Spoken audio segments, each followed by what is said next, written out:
Hello, thank you for coming along this evening. I'd like to just show you a few experiments in psychic phenomena using some rather strange things. I'm going to use tarot cards. We're going to talk a little bit about the aura, astrology, maybe even delve into witchcraft a little bit. Are any of you familiar with tarot cards? Yes. You are? Yes. They're a funny mixture of cards, and every card has a meaning. It's been said that if you put onto a desert island with nothing else but a pack of tarot cards, within the space of 10 years, you'd have the wisdom of all the ages. Unfortunately, I haven't found anyone who's prepared to spend 10 years on a desert island with just a deck of tarot cards, but so I don't know if it's true or not. Could I ask you to help me with this? Mm-hmm. Thank you. I'm going to deal a number of these onto my hand. Actually, I know what. To make it easier, would you just say stop anywhere you like? Anywhere at all? Stop. This one? Mm-hmm. Okay, fine. Have a look at that, but don't tell me what it is. Fine? There should be a name on it somewhere, is it? Mm-hmm. Okay, we'll just put that in front of you. We'll give them another little mix. And I'd like you just to take 2 cards out and turn them face upwards. Fine. Just turn it face upwards. The star, good. And that one, the Wheel of Fortune. That's quite remarkable. They are 2 excellent cards. The first one you took out represents the past. This one here represents a bit of the future, and as you can see, it's a Wheel of Fortune, so it's an excellent card to have. The star is a mystical card. It shows that there is a dreamy, more mystical side to your nature. It gives great promise of, great potential of things that you can do, but it sometimes gives a slightly dreamy attitude, so there's not always the actual incentive to go out and do there. The ideas are there, but not the actual, the deeds. Ahead of you, you've got a little bit of good luck coming up. The Wheel of Fortune stands for a surprising piece of good luck. It doesn't necessarily mean that you're going to win a big prize or anything, but something nice will happen in the very, very near future. Now, we've got a card here which only you know about. Before we started, I had a little prediction here which I put inside here. What card did you actually choose? Should I turn it over? Yes. Do you remember? Mm-hmm. Ah, the Chariot. That's a marvellous card. And the funny thing is here, would you read out what we've got here? The Chariot is a card. The Chariot is a card of good fortune. It portends travel in the not-so-distant future and ultimate success. Oops, I'm sorry. But success gained through hard work and enterprise. Yes, thank you. It was wonderful that you chose that. Thank you very much. Thank you. Fine, well, we'll put these mystical tarot cards away, and we'll do something a little bit lighter. We'll possibly go into the spirit world a little bit. I have some cards here. Can I ask you to help me, Mary, with this one? Thank you. I've got 8 cards. 1, 2, 3, 4, and we've got 4 here as well. Now, what I'm going to do is tell you about a little spirit friend of mine called Randolph. Randolph had the misfortune of going to the other side at the early age of 8 years old, and he's still a little bit mischievous, but I'm rather hoping that he may do something for us this evening. Now, I'm going to do something with this pile here, and hopefully Randolph will duplicate it over here. So you've got to watch very carefully. I'll cover this up just for a moment, like that, and you've got to keep a close eye on that. We've got a pen here, because with a little bit of luck we may get a little message from Randolph later on. What I'm going to do, we've got 1, 2, 3, 4 cards here. Now, we'll flip them over with that. We'll do it once more. We'll go 1, 2, 3, and 4. Now, would you just check and see if Randolph has duplicated my actions? It looks as if he has. Isn't that remarkable? Mm-hmm. You don't look very impressed, Mary. Well. You must admit it's a coincidence, isn't it? He seems to have done exactly what we wanted him to do. Perhaps we could go a little bit further. Would you like him to give you a message? Yes. Okay, fine. Before we start, we'll use this. But what card would you like the message to appear on? We've got 1, 2, 3, 4. Which card would you like the message to appear on? On 4. Number 4. Mm-hmm. Right down the bottom. Mm-hmm. That's the hardest one. Okay. Randolph, we need a message. It sometimes takes them a little while, but should we pop that under there, perhaps? Randolph, we need a message. I think it's probably done. Would you have a look? Have a look there. Is there a message? Don't see one. No message. That's extraordinary. He hasn't let me down before. Perhaps, I did tell you he was a little bit mischievous, didn't I? What was the number you said? 4. 4. We've got 1, 2, 3. Oh, hello there. We did get a message. Fancy that. Hello there. And, oh, look, you're fine. How am I? I told you he's a little bit mischievous. He doesn't always do quite what I want him to do. That's cute. So that's my little friend Randall. We'll put him aside now. Get rid of all of this. Put these down here. Do you believe in reincarnation? Do you believe that you've been here before? They say that reincarnation is coming back, so I just thought you may possibly have... Sometimes I You think do? I believe in it. Do you? Yes, yes, I do. I didn't last time, but I do this time. I'd like to tell you a little bit about that. I've got 4 little doors here. I do quite a bit of hypnotic regressions of people, hypnotizing them and taking them back to a past life.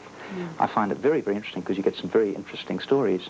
But what happens when you hypnotize someone, you relax them. So would you just relax yourself? That's right. Relax. Yes, completely. I'm not going to hypnotize you, don't worry. When the person's completely relaxed, you regress them and you take them back, way back, past when they were babies, way, way back, until finally they can see themselves in a great big long corridor with doors going off each side. And behind each of these doors is one of their past lives. Well, we're not going to go into all of that, but I've got a feeling that I know what 4 of your past lives were, and we'd like you to go back to just one of them. One of these past lives, you were a nun in a nunnery. You had a long life. It was a fulfilling life in its own way. It was a spiritual life. You were dedicated very much to a spiritual path. It wasn't an exciting life, but it was a path and a lifetime dedicated to learning. The second life, you were a man, because people do change sexes, to experience all the different aspects of life, in the different incarnations. And in the second life, you were a warrior, and unfortunately you got killed in battle, rather dramatically and rather tragically. So that was a rather grim life. The third life was a rather special life because you were happily married, you had a wonderful husband, you had a nice, successful, happy home life, you had children who absolutely adored you, you lived to an old age, and you were surrounded by grandchildren and so on, so it was a very happy life. And the fourth life, I see you as an orphan, spending a lot of time in your childhood trying to trace your roots, trying to find out where you came from.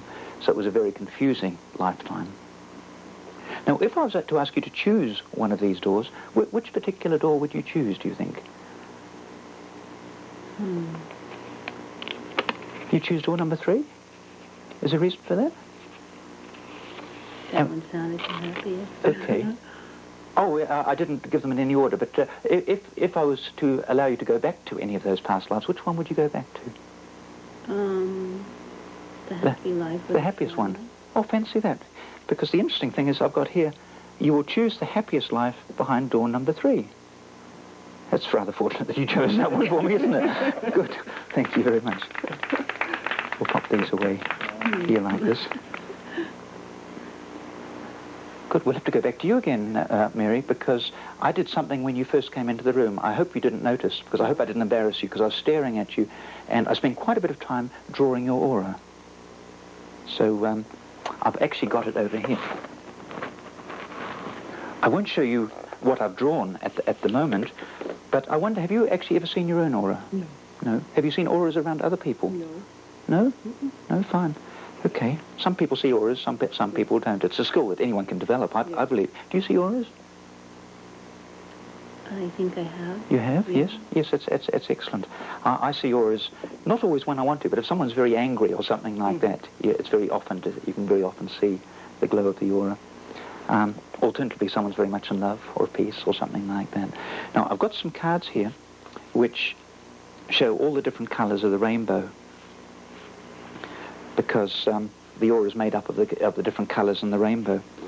And I'd rather like you, if possible, to select your own aura, and we'll just see how we get on here.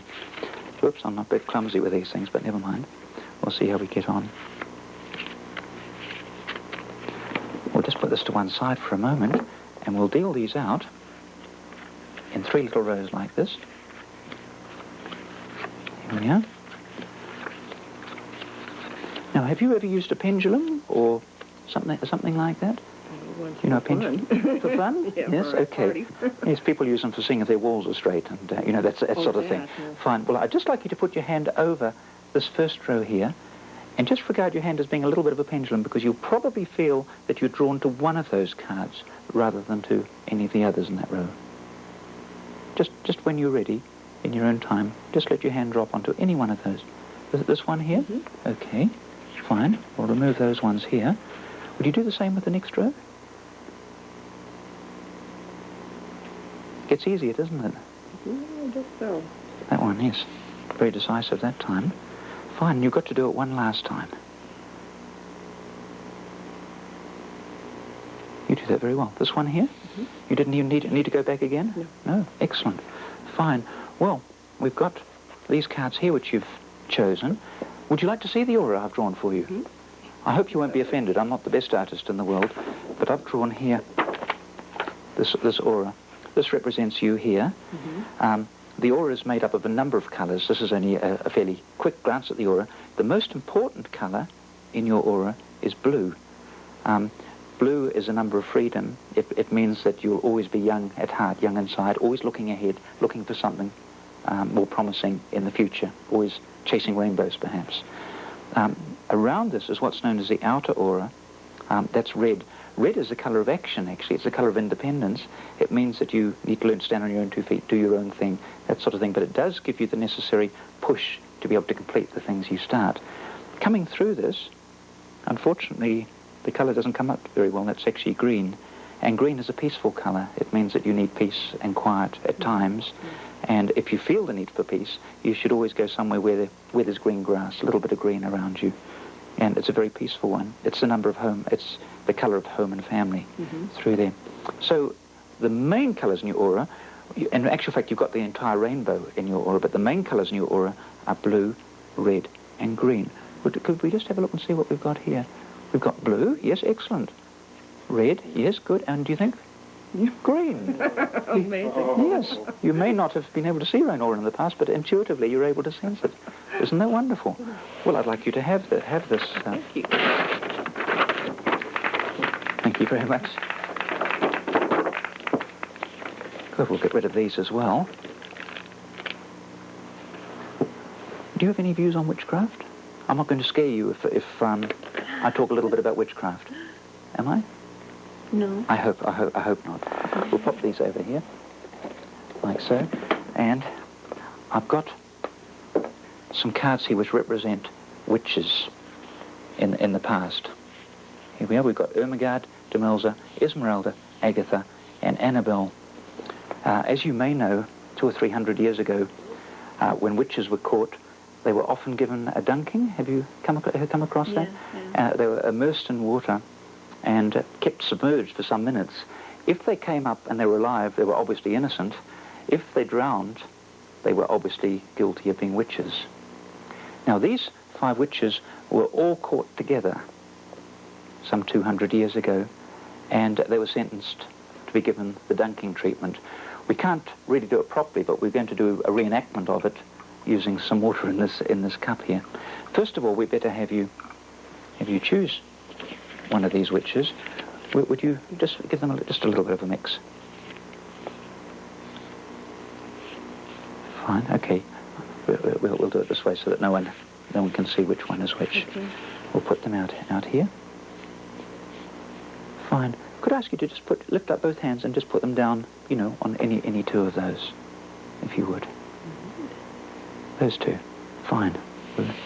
Good. Would you do it once more? Those 2. Good. We're left with this one here. We won't have a look at it just yet. But what we'll do, we'll give these 4 witches here the dunking treatment. So we've got Demelza. We'll fold her up in quarters like this. We've got Esmeralda. We'll fold her up in quarters also. We've got Agatha.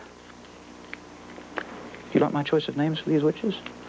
It took a lot of effort to get suitable names. I was tempted to put my mother-in-law's name in, but I didn't think it would be really a very good idea. And finally, Ermengarde. Now, unfortunately, we've got to give these the dunking treatment, so we'll pop them all in here, like that. Oops, gets a little bit messy, but never mind. Okay. And hopefully, I forgot to tell you the most important part of this. One of these witches was not really a witch at all, but she was a very, very clever magician. She knew a little bit about magic. And one of the things she was extremely good at was disappearing. She was able to make herself vanish at will. And I'm rather hoping that you've chosen the witch here who is capable of vanishing. I don't know if we'll be lucky or not, but we'll just have to wait and see. Well, should we have a look and see how we've got on here? This witch here is Ermengarde. This witch here is Annabelle. Another witch here. We can get him out. Around. Here we are. So this witch here is Demelza. And down here we've got, who have we got? We've got Agatha. One of these witches is missing. Do you remember which one's missing?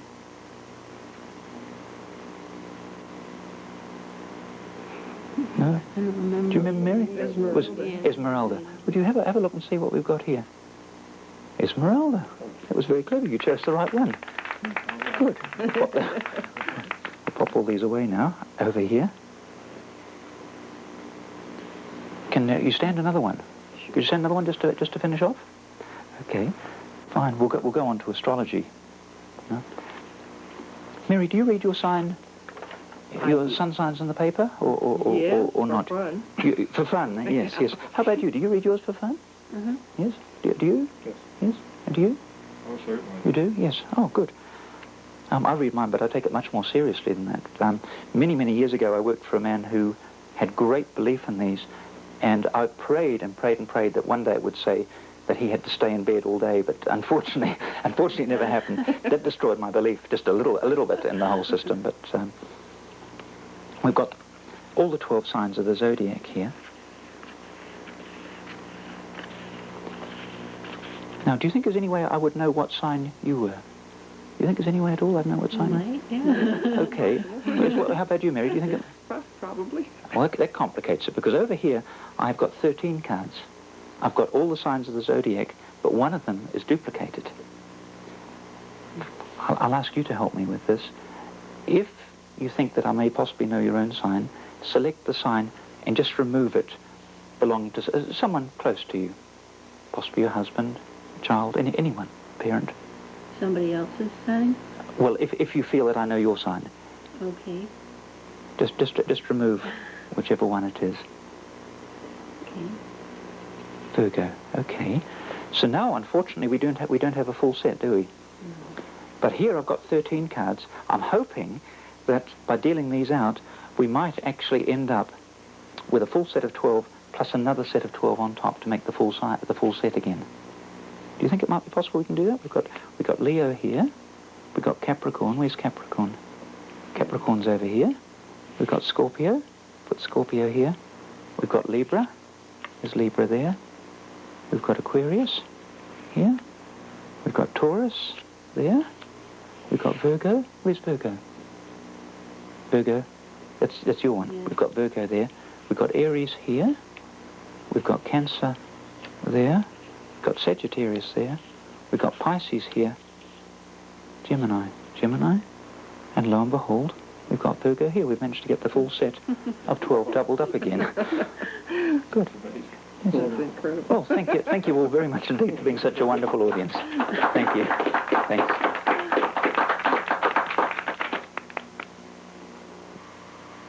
Hello. Now we come to the interesting part of the tape. How do we do all the different effects? Everything I do is basically fairly simple. This is deliberate for a number of reasons. One, so that I can concentrate on the presentation without having to worry too much about sleight of hand. As complicated as I get is probably doing the Elmsley count, a double lift, or a force. I'm interested in other sleights, but as far as doing them for a paying audience, the idea terrifies me, so I stick to fairly simple things. The first thing I did was just a simple force with the major arcana of the tarot deck. I used this little one mainly because it looks nice, it looks intriguing and a little bit mystical in itself, and also as the cards are the mini weight cards, they fit very, very easily into my pocket. And I can show them very, very freely. And all I'm doing is forcing the top card of the deck, which in this case is a chariot. I'll reverse that one just for the purpose of this explanation so you can follow where it goes. I take a small pile into my left hand. I then release it onto my fingers. I put my right hand pile down onto the left hand, take a few more off with my thumb, but as I do so, I pick up the first pile. I then take some more down, maybe the lot, and then put this on top. So the chariot card is still the top card of the pack. And now I force it using a very clever force devised by Stephen Tucker. I ask the person to, I say I'll deal a small number of cards on my hand, and I say, I know what, we'll make it even more difficult. Would you stop me anywhere you like? Say they stop me here. I gather those cards up like that, go like that, and say, would you have a look at this card, which of course is actually the chariot card. So it's a very simple way of forcing the card. I'll do it now at normal speed so you can see exactly what happens. I'll leave this card reversed on the top so you can see what happens. Now I'll just deal a small number of cards onto my hand here. I know what, we'll make it even harder. We'll spread them like this. And would you say stop any time you like? This one here? Okay, fine. There. We're now at the situation where the spectator is looking at the card, because of course it is this way round. It's looking at the card and memorizing it, not knowing that I already know what the card is, because it's been forced upon them. This card is placed in front of the person here. I then spread the cards and ask them to take two more. They can take any two, it doesn't really matter. These two are turned face up. And I then give a little reading based on these two cards. And the little reading covers a little bit about the person's past, a little bit about the present, a little bit about the future. And to finish with, I say, it's funny that you chose those two cards because I actually predicted a card before we began. Would you have a look and see what I've got in here? They pull out this little thing here. And I say, if we're very, very fortunate, it might turn out to be the card you chose to begin with. They then read out my little prediction, which says, the chariot is a card of good fortune. It portends travel in the not-so-distant future and ultimate success, but success gained through hard work and enterprise. And lo and behold, that is the card they chose in the first place. So it's an extremely simple little effect, but accompanied with a little cold reading, it plays very, very strongly. And plus the fact that you're using something which is a little bit unusual. Most people are familiar with tarot cards, but they're not all familiar with the little mini ones. It makes for, I find, a charming little routine, which can be done in the space of a few minutes, and particularly for a lady, plays very, very strongly. If you're a little bit nervous about the cards the spectator chooses for herself, the other two cards, you may like to do as I do, and remove the death card before you start the effect. The next effect I call the Spirit of Randolph, and I tell the story of a little 8-year-old boy who met an untimely death and ended up as a spirit at a very young age. Consequently, he's still a little bit mischievous. The setup at the start of the effect is that I have two piles of 4 cards on the table. These cards here have got nothing to do with it. That's an effect using the same moves, which I will explain later. So there are 2 piles of 4 cards on the table. These cards are blank on both sides. 3 of these cards are blank on both sides, but the 3rd card down from the top has got a message on each side. Hello there, and you're fine. How am I? So when you fan the cards to start the effect, these ones can be fanned however you like. These ones, of course, need to be handled with a little bit of care. So you can show you've got 4 blank cards on that side as well. So we're now set up with 2 piles of cards here. We also have a pen to one side, which is the pen that Randolph will use to do the spirit message later on.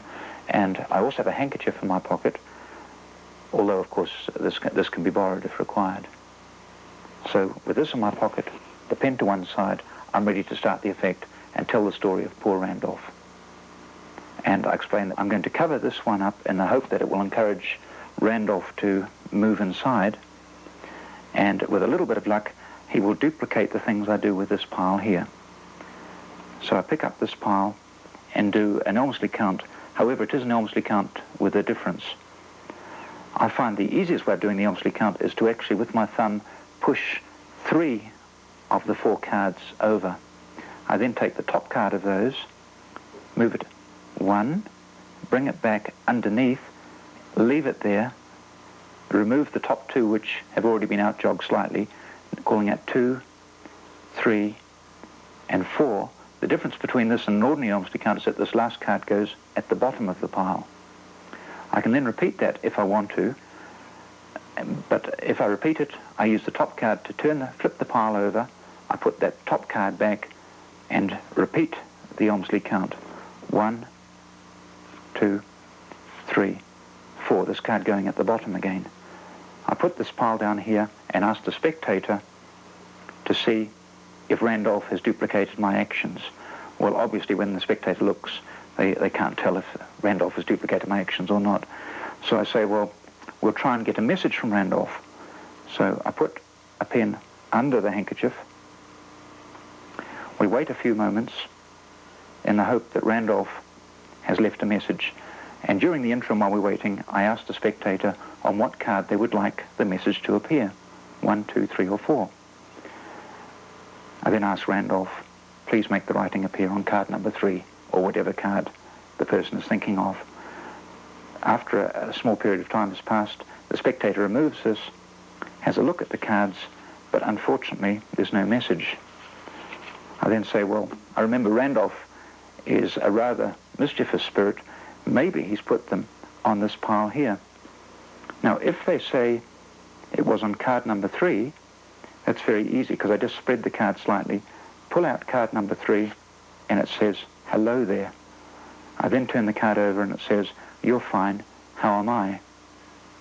This is done because this card is in the 3rd position. If they say card number 2, I just count from the other end.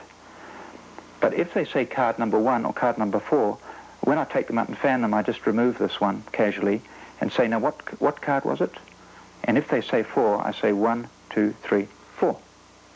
If they say 1, I say 1, hello there, you're fine, how am I? So it's a very simple effect, just using the Elmsley count, doing it twice, but with that slight difference of putting the final card underneath. I use the exact same moves as a way of giving away my business card, particularly the business card I use for children's magic. I explain to the person that I've got 4 cards here. 1, 2, 3, 4. The last one goes underneath, of course. I then flip them over with that one there. Go 1. This is a very bad Elmsley. 2, 3, 4. Ask them what number they want. If they say 2, of course I say, well, look, you've chosen the card that keeps turning over. If they say 3, the same thing. If they say 1, I've already removed that. If they say 4, 1, 2, 3, 4. So it's a handy way of giving away your business card. And, of course, you're giving away a card that keeps turning over. Although, unfortunately, it won't do it in the spectator's own hands. So that is the effect I call Spirit Randolph. Now we come to an effect which I call Doorway to the Past. Reincarnation is a very popular subject nowadays, and I wanted a little effect that I could use which could not really demonstrate reincarnation, but use patter lines connected with reincarnation. So I've come up with this effect which uses 4 doors which I have on 4 little cards. I then place the four cards down in front of the spectator and explain that when someone has a hypnotic regression, they regressed, put into a state of extreme relaxation and regressed backwards until finally they see themselves in a great big long corridor with doors going off on each side. I explain that these 4 cards represent 4 of the spectator's past lives. I then go into a little story about each of the past lives and finally ask the spectator which of the past lives they would choose if they could open one of the doors and return to that past life. Once they've told me which past life they would like to go to, I can then produce from the envelope I have here whatever number they've requested. The envelope is simply a double envelope. In the middle I have a piece taken from the front of another similar envelope, and on either side of that I have a prediction card. This card here on this side has got, you will choose the happiest life behind door number 1. On the other side of it, it has, you will choose the happiest life behind door number 2. In the back section, of course, I have number 3 and number 4. 3 and 4. So I have the odd ones facing me if I hold the envelope this way, 1 and 3. 2 and 4, I've got to turn the envelope over as I withdraw the prediction. So if they say behind number 3, I can just reach in and pull out number 3. If they say number 2, I just pull my hand in and pull out number 2. So you may want to experiment with different envelopes. Obviously, you can make an envelope which you can open at one end or open at the other end. You may want to use a Himba wallet, perhaps, so that you can have an envelope in each side. There are all sorts of things, but I normally go for the simplest way of doing it, and this is certainly very, very simple. It's basically a very, very simple effect, but it just brings in a little bit of patter about reincarnation, and I find it plays very well. In practice, people only choose 2 of the lives. They may choose the nun in a convent, or alternatively they'll choose the long, successful, happy marriage. Either way, the prediction you've got here will fit, because you can talk about the nun being spiritually evolved and very, very happy with her life. Obviously, you can't say that if the person is killed in battle or died or was an orphan. But in practice, I've never had anyone choose those lives anyway. So that's a simple little effect, which I call Doorway to the Past. Now we come to an effect called What is Your Sign? This effect originally appeared in magic about 3 years ago, and it's one of my favorite effects. I use it regularly, mainly because it is a rather crafty way of finding someone's birth sign anyway. To do the effect, you need 2 sets of cards. One set consists of 12 cards, just each sign of the zodiac. The other pack of cards consists of 13 cards. You start off with any sign of the zodiac here, and that card has got nothing on the back. The second card is any other sign of the zodiac, again with nothing on the back. But from now on, all the cards have got something on the back.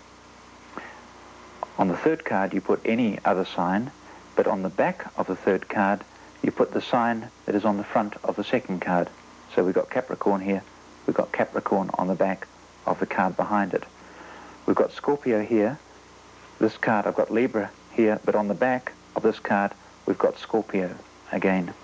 And we just go through the whole deck in pairs like that. We've got Libra, Aquarius, and of course behind this, we've got Libra matching the front of this card here.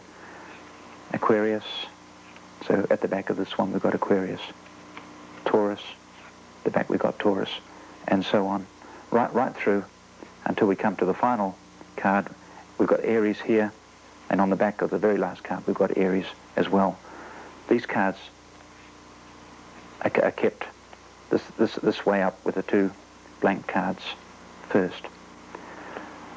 I now go back to these cards, which just contain the 12 signs of the zodiac, but in a random order. This is deliberate because it makes the actual handling easier. I deal these out in a circle around here, and explain to the person, I may talk a little bit about astrology, but I explain to the person that in this other pile I have here, I've got 13 cards. I've got one each of all 12 signs of the zodiac, plus a duplicate of their sign. So if they remove whatever card is their sign, I will be able to put another card on each of these, but end up with 2 cards again to make 2 perfect circles by the time I'm finished dealing these. So say, for example, that they choose Virgo. This card is removed and placed to one side. I then deal these cards. Leo, that goes on top of the Leo here. Capricorn, that goes on top of Capricorn. Scorpio goes on top of Scorpio. Libra goes on top of Libra.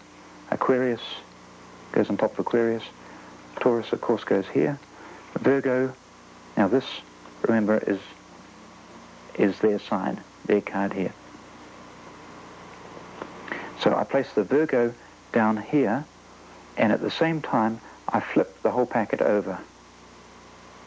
That's what makes the effect work. The entire effect is self-working. I then put Aries on top of Aries, Cancer on top of Cancer, Sagittarius on Sagittarius, Pisces on Pisces, Gemini on Gemini, and I got one card left, Virgo, which goes on top of theirs. So I've successfully managed to deal 13 cards out, completing the 2 circles, thereby proving that in some mysterious way I already knew what sign of the zodiac they were. So that's the effect I call What Is Your Sign? It's a very simple effect. It's a self-working effect. All you've got to do is flip over the pack in your hands whilst you're doing it. In practice, I hold the cards like that and deal them off this way. And then while I'm putting that one out, I just let them fall and carry on dealing like that. So it's a very simple, extremely effective, and I think quite a powerful effect within this astrological theme, which is very popular nowadays. It may have occurred to you as you're watching this that it is possible to do this effect other than using astrological cards and names. You could adapt it to products, for instance, in a trade show. It can be used in all sorts of different ways. The next effect I call Oral Portrait. It also appeared in Bascom Jones's Magic a couple of years ago, and I find it's a very popular effect because auras are very popular for some strange reason these days. And in fact, I do draw auras and have written a book on aura reading. This is just a simple effect using the idea of auras.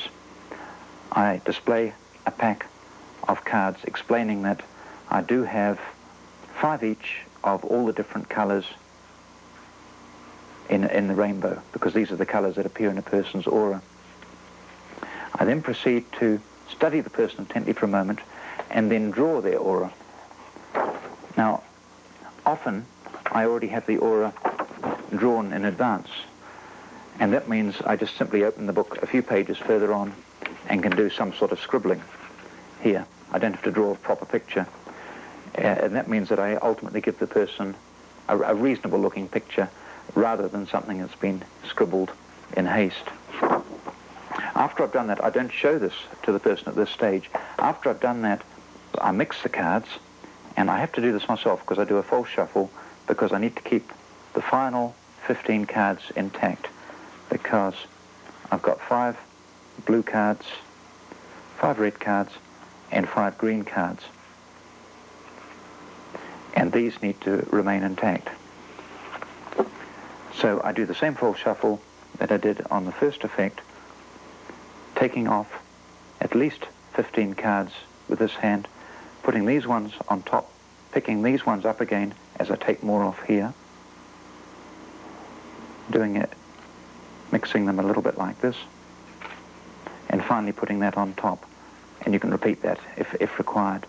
I then deal these cards out into 3 rows of 5. Like this.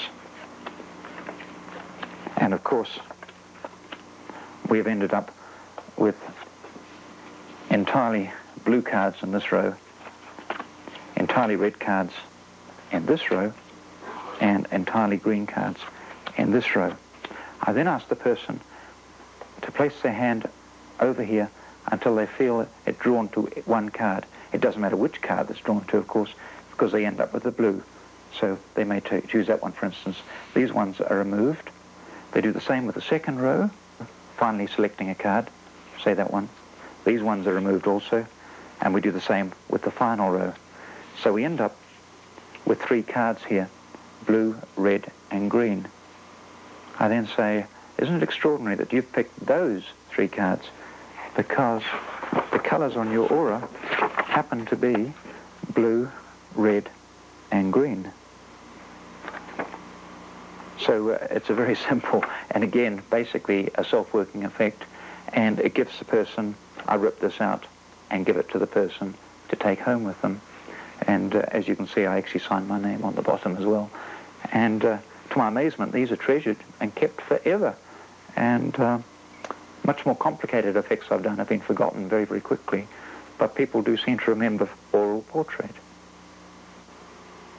This effect is called To Tell the Truth, and involves a story about 5 witches. I've got the names of the witches on these blank business cards here. The witches' names are Esmeralda, Agatha, Annabelle, Demelza, and Ermengarde. I also have the witches' names written on 5 slips of paper, the most important of which is Esmeralda, which is written on dissolvo paper. The other ones are written on ordinary pieces of paper. During the routine, one of these cards is chosen, apparently at random, by the spectator to be the witch that was not really a witch and was saved.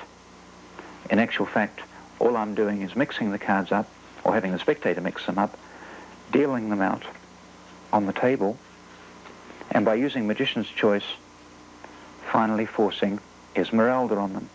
I can tell which one is Esmeralda because I have previously bent the corner of the card. So once Esmeralda is chosen from these represent the witches. They're all folded into quarters, like that, and finally deposited into the water. In practice, I would use a cup with a white inside, white or plain inside. We're using a glass for this, just for the purposes of explanation, so that you can see what's happening. All of these are placed into the cup, like that. They're all properly immersed, like so.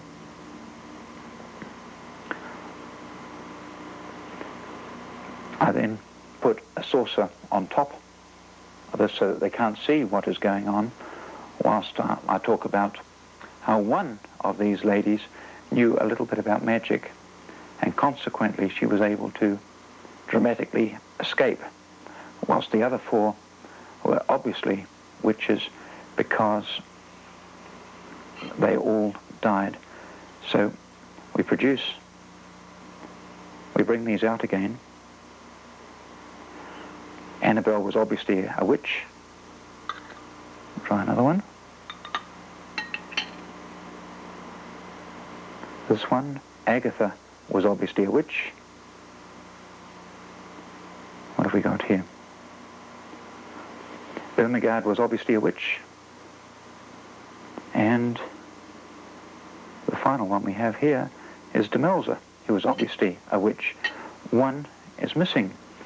And at this stage, I asked the spectator to turn over the card they freely chose before, and lo and behold, it turns out to be Esmeralda, the one of the 5 who managed to escape. So again, we have a very simple and a self-working effect, basically, but it's got a nice little story talking about witches, and of course they were actually dunked in those days, and the ones who survived it were not witches. Esmeralda chose not to risk that. In effect, she escaped completely. The reason I do it in a cup rather than a glass is, using dissolvo paper, you do get a little bit of residue floating around, which is completely invisible inside a cup. So I prefer to do it inside a cup. And it's a simple effect, but it's one that has people talking for a long while afterwards, because it seems to be quite impossible that one of the slips of paper should completely vanish. So that's the effect I call To Tell the Truth.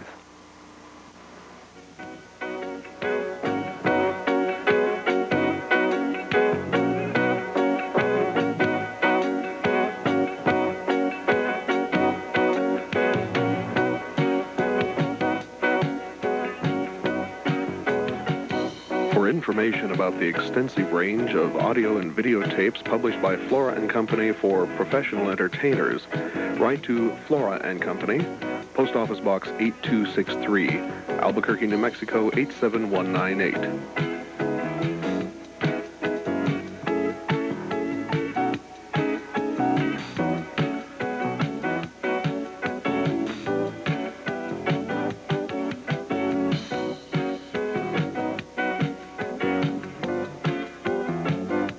And you said you might do a little astrology experiment. I'd like to do a little experiment if I Sure. could. Could I do it on the table? Yes, here? let me move these papers of mine that I no longer need.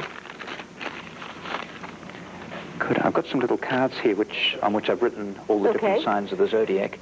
I'll just put these round in a circle. They're in random order. Okay. They're not I in the noticed actual. that. Yeah, you did. Good, excellent. And I also have here another packet of cards, but I've got 13 cards in this particular one. 13? Because I would like you, if you would, do you think there's any way I could possibly know what your sign of the zodiac is? Sure. Would you like to get it second? No. Do you think there's any way? Oh, well, you've told me now, unfortunately. And I already know your husband is a Libra. So I would like you, just to remove the sign belonging to anyone, preferably someone who is close to you. And that is going to upset the circle, because instead of 12, we'll have 11 left. I've got several going through my mind. Which one? Okay. Remove the Gemini. Okay, so now we've only got 11 cards there, but I've got 13 cards here. I'm hoping to have a duplicate of all of the cards here, plus 2 of the one that has been removed. Oh, no. If we're lucky.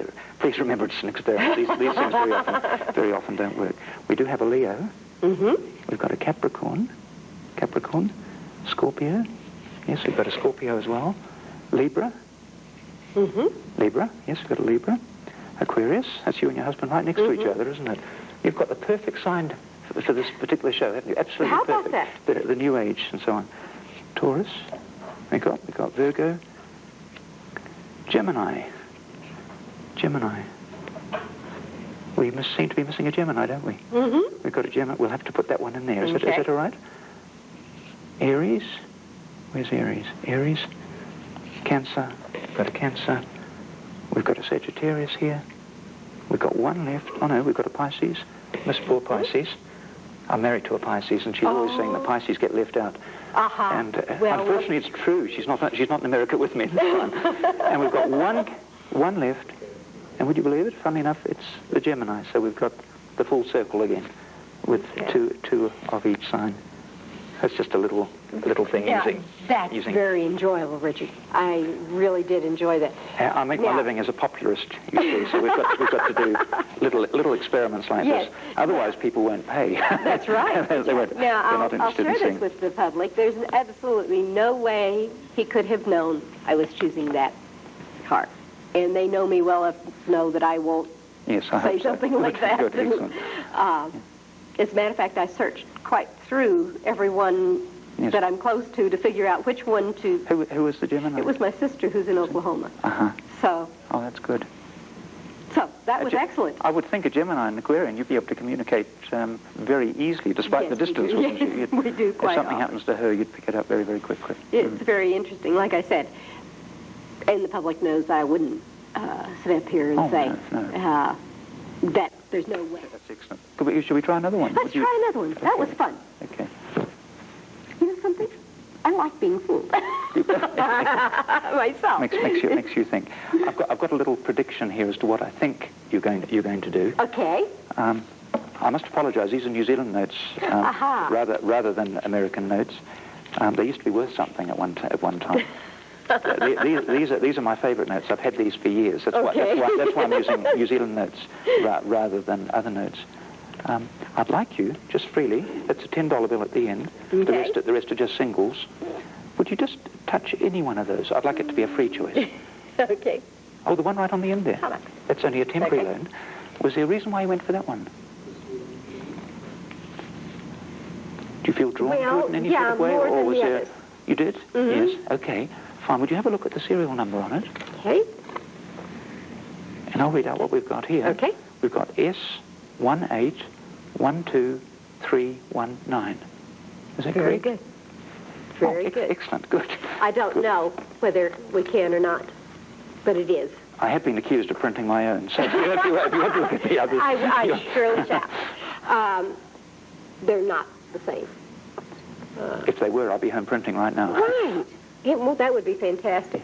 Now, you asked...